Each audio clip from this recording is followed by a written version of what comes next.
This is how we do it. Ay, ay. This is how we do it. Sha la la la la la. Please go grab your coffee. Let's get intentional about our day of the week. It is Monday morning, and I don't know about you, but I had a phenomenal weekend. I knew that it was going to be a fun weekend because I had a bunch of activities that were lined up. And you know what? It was truly one of the most incredible weekends, just back to back. So Friday I went to a Flo Rida concert, and I ended up on stage. I ended up like, he called a bunch of women on stage, and I jumped up on stage. And so it was fun. It was fun looking out to the crowd and seeing all the faces. It had been so long. I was walking with some of my friends, and I said, it is so good to just see people's faces. I said, I don't even know that guy right there, but I love seeing his face, because there's something about our facial expressions and everything. I mean, I know we were trying with the masks to do stuff with our eyes, but our face, this is where it all happens. So anyway, I'm just grateful that I could see people's faces. And then Friday or Saturday, it's Pride Month. And we had our Pride event here in Dallas, and it was a great event. And I got to dress up. I wore my white wig, and I had my wings on, and it was great. So there's that. So I am feeling great. I was in bed at 9 o'clock last night, and I had almost 8 hours of sleep, which was beautiful. And here we are talking about ownership. And I think about us, and I give a speech. It's called Stepping into Our CEO. And that's what we're going to do this week. We are going to step powerfully into our CEO, because we want to be the boss of our world. And we want to be seen as, someone that we can look up to, that we can take ownership. And so I love to use the example of, let's imagine a CEO of a company, and imagine that something happens to that company. Let's say there's maybe a security breach. Maybe there's social security numbers that get leaked, or credit card numbers that get leaked. And whose responsibility is it to talk to the public, to the media, to the investors, to the stockholders? Whose responsibility is that? Yeah, it's not the security team, it's the CEO. And in that conversation, there are a few things that people are looking for. And that's, how are we going to fix this? What happened, and how are we going to fix this?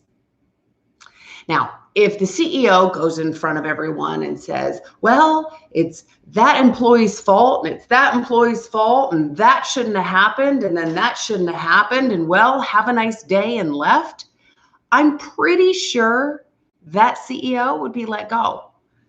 Because it doesn't matter really what happened. Yeah, I mean, to some extent, because we need to learn, we need to grow, we need to not do that again. But what's even more important is the path ahead, and looking at what we can do better, taking that ownership, taking that accountability. And it wasn't the CEO that was out there, causing the security breach or causing any of this stuff to happen. It wasn't. But the CEO has to talk to it.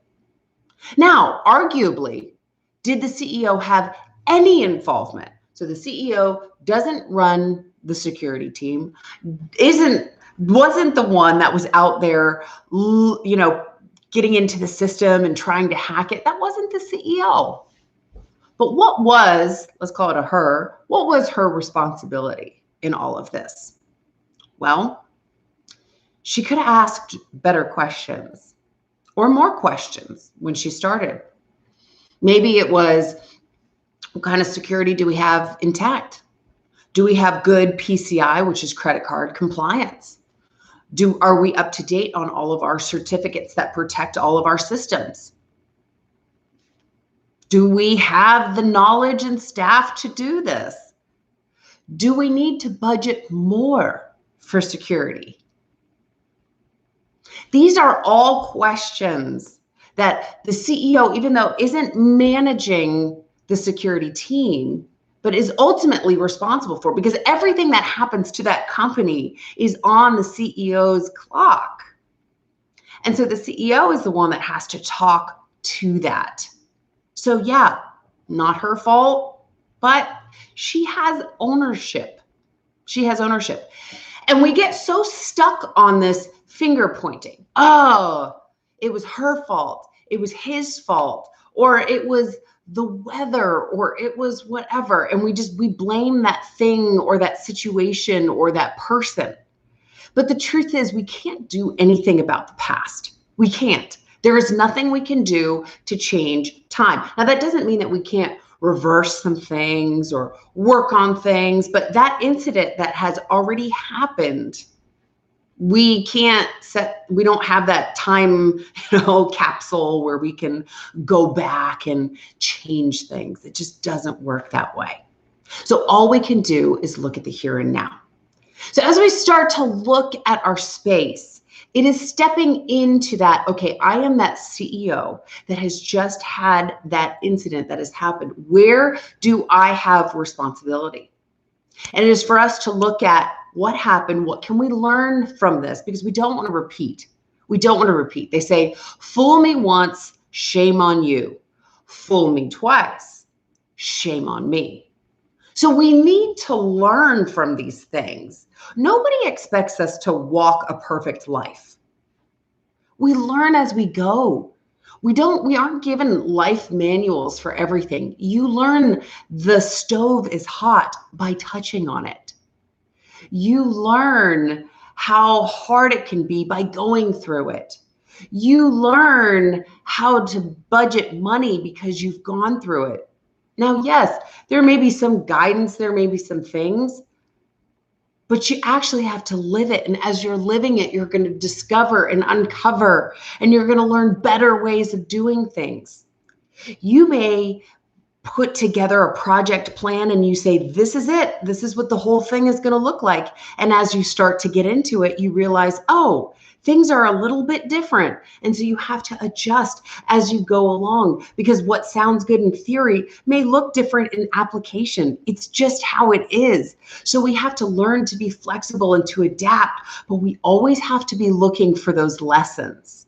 Those lessons are so critical, so crucial. And if we're not learning, we could just be going in circles, and that's not where we want to be. So first, what are we looking for as the lessons? And then what's the solution? So for the CEO to go in front of the board of directors and say, well, it was his fault, her fault, and here are some things that we learned. Have a nice day. That's also not going to fly. Congratulations that you've identified where the problem maybe started, and maybe for you to say, this is what we found, but you actually need to have a resolution. So I want us, as we go through our life, to start to focus on what are the solutions coming out of the situation. What's the solution? And that's where we start to take full ownership of our space. Because again, there's nothing we can do about the past. It's where are we now? And where are we going to learn and grow and do differently next time? So in the example of there being let's say the credit card numbers were released or Social Security numbers went out, maybe there's more budget that the CEO puts forth towards security next time. Maybe there are different systems in place. Maybe they outsource their security so that another company is responsible for that, which there's still ownership from the parent company. That CEO still has responsibility, even if they've outsourced it. But there are different actions that need to be taken because of that event. So no matter how big or how small it may seem, I love the example. I remember looking down one day and I saw that I was wearing white shoes. I had bought these white, what were they? I can't remember what they were, these white sneakers. I'm like, these are so cute. And I said, oh, I looked down a little bit later and I'm like, oh, they're dirty. And I started to get a little like, annoyed that they were dirty. And I said, Jen, hold on. This is honest to goodness. I was riding on the train when I noticed this, and I looked down and I was like, Jen, where is your responsibility in this situation? Well, first of all, you bought the most challenging color to stay clean. The most challenging color. I've always bought either black or gray vehicles because it hides the dirt better. Because I don't want to be cleaning my vehicle every single week. Because white is a very hard color. Like anything will show up on white. Not everything is going to show up on dark gray. I could go weeks without having to wash my vehicle. Whereas white, yeah, if you want to look like you have a clean vehicle, you have to clean it more often. That's just how that is. So here I am wearing white shoes, which are the closest thing to the ground where you're kicking dirt and walking around things that you can't control. I'm a lot less likely to get dirty up here, other than maybe when I eat, than I am on the ground. So I made the decision, Jen Sugarmeyer, made a decision to purchase white shoes. And then I went in public. Yeah, I have ownership. I have responsibility. I have accountability. That was a decision that I made. And I have to take there's a level of risk that goes on with that. And I have to own that. I own that level of risk. All right, ladies, this is one that you all can relate to. On the first day of your period, should you wear white pants, knowing that it's your period and it's day one? Yeah, you're probably going to say no, because we've been there. We're like, that may have been a bad idea for some of us. And you learn that, okay, you love to wear white, but there are certain days that maybe it's just not a good idea to do that, because you don't want to end up with red pants. There's a risk. And is that risk higher? Is the outcome worth the risk? The outcome being, what could the situation be if you bleed onto your pants? Are you willing to do that? Maybe it's a good day to wear black or dark gray as opposed to white. But these are things that we learn. I was at this concert this weekend, the Flow Rider concert I was mentioning. And there was a guy that was part of our group. And he had taken his shoes off and he was running around with no shoes. And you could tell that he wasn't real happy. And he was like, and it had rained. It rained like right in the beginning of the concert. And I was on my way to the concert and I had jumped into a garage because I was walking there. I jumped into a parking garage because I'm like, it was like pouring and I didn't want to get wet. So I'm sitting in this garage. Well, I guess this guy, by the time that I got there, he had already been soaked. So he took his shoes off and he's running around. He's like, yeah, my shoes got all wet. And he's wearing these boots, by the way. We are at an outdoor concert and he's wearing these country boots. I'm like, okay, well, okay. He goes, yeah, they're my expensive boots. And that's where I was like, and maybe don't wear your expensive boots to an outdoor concert, period. And check the weather. That's where your ownership is. So yeah, that stinks. Maybe they got ruined. Maybe you need to go take them in to go get them polished or whatever it is.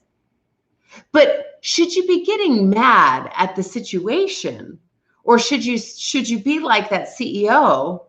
And I'm sure that CEO was mad when she had to go in front of the board of directors, or I'm sure maybe mad's not the right word. Maybe it's a little uncomfortable. Maybe it's a little uncomfortable to sit there and admit that something under your purview on your time watch didn't go the way that you thought it was going to, and it made national news. Like, maybe that's a little embarrassing or whatever. But you just got to say, okay, that's fine. I take ownership of it and move on. And there's something that happens. There's something magical that happens when you take ownership. There's a level of respect that people will have for you when you say, you know what, it's fine. I know that something happened. but I'm going to take control. I'm going to take ownership. I take accountability, and things will change. This won't happen again. Fool me once, shame on you. Fool me twice, what? Shame on me. So you take ownership. And not only are you dealing with the situation, but you are also getting the respect and setting an example for those that are watching.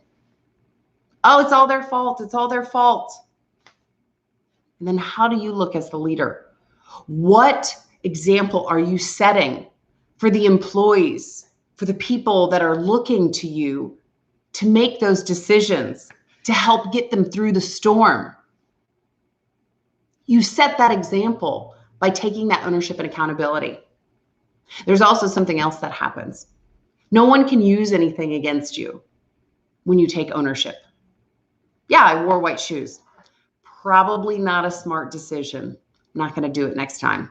Or if you do it next time, you just say, yeah, I knew they might get dirty, but it's all right. I'll just clean them. And that's that. It becomes a non-issue when you start to take ownership of your space. Now, there are use cases where you'll say, yeah, Jen, but this situation, and we could talk through it, right? And something that comes to mind is maybe somebody that's dealing with an addiction or something, and they're trying to, and they're like, well, I'm just going to take ownership and I take responsibility for whatever, right? And we could go down some rabbit holes and everything. And I guarantee we could work our way out of those. It may just take some time. Not looking to go down rabbit holes here. This is in general, things in your life. We just talked about white shoes. We talked about incidents that happen with our business. This is your dating life, ladies. I looked at my own dating life and it was like a disaster in all of them. And I'm like, oh, this is not good. But I realized that there was one common denominator in all of them. You know what that common denominator was? That was me. Why didn't they value me? Oh, because I didn't value me. So in order for there to be a change that happens in the situation, I needed to take ownership and accountability and start to make changes within myself. And guess what? Things started to change. So when I started to value me, they also, like I'm dating all of them at the same time, right? But the person I was talking to started to value me because I started to value me. And I said, you know what? I need to raise the standard. So whatever behavior, whatever type of person, that stereotype, whatever, those behaviors, those characteristics, I will no longer accept them. But it's easier for us to blame. It's their fault. I am not condoning the behaviors of the gentleman that I dated. There's physical abuse, there's mental abuse. There were things in my past with the gentleman that I dated that I am not making excuses for their behavior. But I 100% have accountability in it and ownership. So whether it's your shoes, your dating life, your business, where do you have responsibility? Take a step back, do an out of body experience and say, okay, where would someone else say that I have ownership here?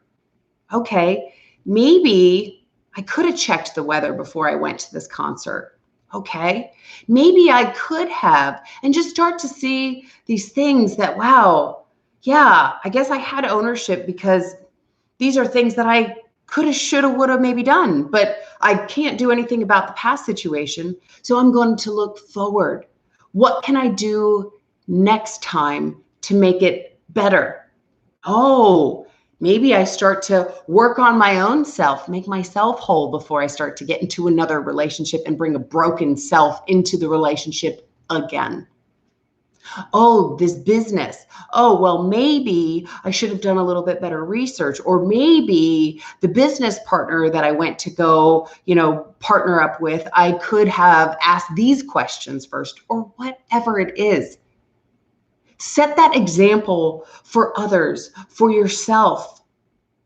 There is respect that you will get when you start to take ownership and accountability of your own space. And it's not stewing on all of the things that, oh, woe was me, that went wrong. You say, no, I'm going to learn from these things.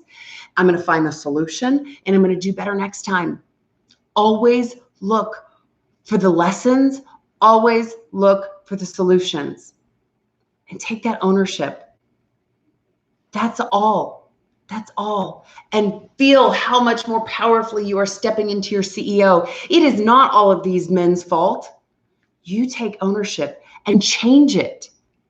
If there is something in your life that you don't like, change it. If something isn't working out the way that you think it's going to, identify that ownership and change it. If you continue on that same thing, then that's where it's going to be. So this week, we are talking about ownership and accountability and finding solutions, because I want you to have the life that you deserve. Every single one of us in this world deserves a life that we want. So what's the life that you want? Where aren't you getting it? And where is your ownership? I'm going to leave you with that. Tomorrow is Let's Talk About It Tuesday. So if you have a question for me, if you want to get coached, go email me at higherinheels@gmail.com. You can also go out to the website at higherinheels.com and find the information there. Shoot me a message. Let's talk about it here tomorrow. If not, we're just let's talk about it because it's Tuesday. And we're going to be talking about ownership, accountability all week, because I want you to step into your CEO in all spaces of your life. Make sure you like, make sure you subscribe, and I will see you here tomorrow. I'm coming up. I want the world to know, I'm gonna let it show. That's right, ladies, because we're coming up. That's right. We want the world to know, we're gonna let it show.